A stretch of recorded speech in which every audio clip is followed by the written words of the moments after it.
Hey there, and welcome to another round of Blitz. This time it's a match between Alex on a slightly upgraded but still very budget Prism deck and Anna on a pretty decked out Kassai. Without giving away too much, I think this is a pretty exciting match, with some comedic screw-ups on my part. In case you didn't know, I'm Alex. Hi. Well, there's no need to prolong the intro, so let's take a look at our player starting hands. Alex has a yellow and a blue War-Tune Herald, a red Herald of Protection and a blue Pierce Reality. Anna's hand consists of a red and blue Hit and Run, a blue Blade Runner and a Glint the Quicksilver.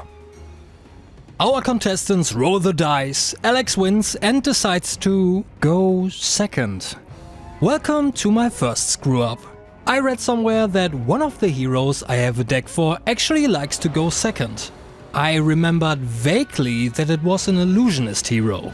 Must be Prism, right? Well, no, not at all. Going first would have been a million times better. A day later, while walking my dog, I remembered, oh yeah, that was Dromai. Makes sense. Anyway, Anna starts the game with a red Hit and Run, giving her next weapon attack go again. She then pitches a blue Hit and Run to attack with Centauri Saber. Alex goes for a clean block with Pierce Reality. The next Saber then swings as well, this time for free due to its effect, but it is also blocked, this time by a War-Tune Herald. That spells the end of Anna's turn as she puts a card into Arsenal and both players refill their hands. Alex's first attack of the match is a red Herald of Protection, for which he pitches a yellow. The yellow card in the pitch zone also gives Herald go again because of Luminara's second ability. Not wanting Alex to get a card into Prism's soul, as well as denying him the Spectral Shield, Anna blocks the full amount with a Hit and Run and another card from hand, as well as Helm of the Sharp Eye. The retaliation for the denial comes quick though, as Alex plays a yellow War-Tune Herald by pitching another yellow. This time, Anna doesn't want to give up any more hand cards, takes the 6 and War-Tune Herald enters Prism's soul. That concludes the turn, Alex draws 4 and passes to Anna. She utilizes the first Centauri Saber to attack for 2 and pitches a blue. Alex does not block, and in the reaction phase Anna plays a Glint the Quicksilver from Arsenal to give Saber go again. After that, Alex takes the 2. Anna closes the combat chain to activate Braveforge Bracers with one of her floating resources. The second Centauri Saber that now deals 3 damage then comes flying Alex's way. Not feeling too threatened by it yet, Alex takes 3 and goes to 15. That does it for Anna's turn. The copper tokens Kassai creates will surely appear out of nowhere sometime soon, don't worry. She puts a card into Arsenal, draws 4 and passes to Alex.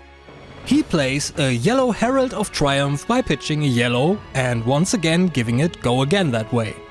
Iron Song response and another card from hand present a clean block from Anna. The second attack then comes at Anna in the form of a yellow Herald of Protection. Once again she goes for a clean block with a Blade Runner from hand, Refraction Bolters and Courage of Bladehold. Both players clean the field and Alex replenishes his hand. Kassai does what she does best and attacks with Centauri Saber. Anna pitches a blue to pay for the attack. After no blocks are declared, she uses one of her floating resources to pay for run through. It gives the Saber go again and of course her next attack +2 power. Alex takes 2 damage. Anna uses her last floating to pay for Braveforge Bracers activation. The second Centauri Saber then attacks Alex for 5. He blocks with Ironhide Helm, pitching a yellow to give it +2 defense. In the reaction step, he plays a yellow Oasis Respite to prevent the remaining 3 damage, and he even gains 1 life to meet Anna at 14 HP. Anna's turn is over. This time she creates a second copper token, and without an Arsenal card, she refills her hand and passes it back to Alex. At this point, we've arrived at my second screw-up, and boy is it painful. Ever wondered how to easily convert a powerful turn into a wet fart? Let me introduce you to cosmetic equipment, just in case you didn't know about it already. Alex does not destroy his Goliath Gauntlet that is explicitly in this deck to ensure Herald of Erudition hits. He then plays said Herald of Erudition, realizes his mistake and gets on by a block with Slice and Dice and Brave Forge Bracer. No 2 extra cards to continue the turn with more attacks. That of course ends Alex's turn, and dismayed he draws 4 and passes. Anna plays a Spoils of War by pitching a blue, giving her next attack 2 additional power as well as go again. To nobody's surprise, she then attacks with a 4 power Centauri Saber. After going over his options, Alex decides to block with a Pierce Reality and a Herald of Protection from hand. Since it's an attack action, Centauri Saber gains 1 additional power. In the reaction step, Anna plays a red Out for Blood from Arsenal, buffing Centauri Saber's power by 3 and her next attack by 1. Alex takes 3 and is now at 11. The second Centauri Saber then attacks for 3, which is blocked in the reaction step by "That all you got?" After all triggers resolve, Anna now has 5 copper tokens at her disposal, draws 4 and ends her turn. Alex's turn is a quick one as he arsenals his only hand card and draws a full grip. Back on Anna's turn, she attacks with Centauri Saber by pitching a blue. Alex doesn't block, and in the reaction phase Anna uses a floating resource to give her Saber go again with a yellow Blade Runner. It then deals 2 damage. The second Saber isn't far behind and it isn't met by any resistance either. Anna plays Rout as her attack reaction, buffing her attack by another 3, making it deal 7 damage. She pitches a blue to pay for it. Without any reactions or instants, that takes Alex all the way down to 2 life. Having kept his full hand and with at least some hope in his heart, Alex plays a red Herald of Protection by pitching a yellow. Anna once more blocks the full amount with a Blade Runner and another card from hand, as well as Brave Forge Bracers. Alex's follow-up attack is a red Wartune Herald from Arsenal. This time Anna decides not to block and takes 7 damage, dropping to 7. As the damage is dealt, Alex destroys Vest of the First Fist to gain another 2 resources, which he uses to activate Prism. He banishes a card from her soul and creates a Spectral Shield, which he uses to attack for 1 through Luminara's first effect. It connects and is chased by a final attack in the form of Wreak Havoc. Facing lethal, Anna blocks with a Courage of Bladehold for the bajillionth time and drops to 1. Did you notice something? If you did, good job. You're better than me, without a doubt. If not, take a look at the board state. If you didn't see it yet, let me ask you, what do you think of cosmetic equipment? Cause I seem to love it oh so much, because that stupid Goliath Gauntlet is still right there and unused. The turn then ends and, once again, Alex draws 4. On her turn, Anna begins by attacking with Centauri Saber, and that actually wins her the game right there.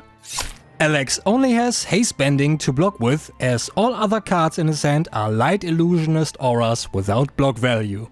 Had she started with a non-attack action, Alex could have survived by playing Arclight Sentinel, but that's just how it goes sometimes. Congratulations to Anna for winning this game. And what a close game it was indeed.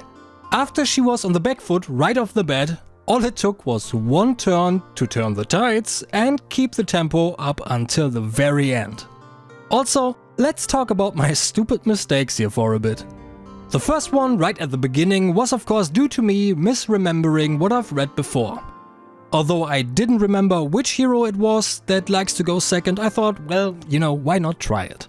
Now I know it wasn't Prism, and I've learned from my mistake.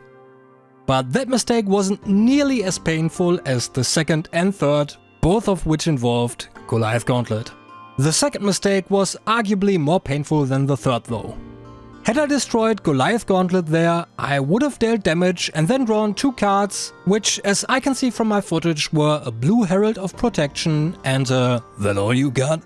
My combat chain would have continued and either taken more hand cards, armor, or more of Anna's life. And once again forgetting Goliath Gauntlet on my last turn, while still stupid, wasn't as meaningful as the first time, as she could have easily blocked the additional damage with a card from hand, but at least I would have used the equipment, right? I've actually got a question for you here, if you're like me and play a lot of different decks and heroes rather than focusing on one. As you've seen here, sometimes, if I haven't played a particular deck a whole lot, or, with long breaks in between, the equipment more or less just becomes white noise to me. As I said before, it's cosmetic. I just don't register it until it's too late, and that sucks. Does that happen to you as well, and what do you do to combat that? For me, I don't have any good tips unfortunately, so I just make the same painful mistake over and over again until I've learned not to do it anymore, which always takes a while. But that brings us to the end of the video. I hope you enjoyed it.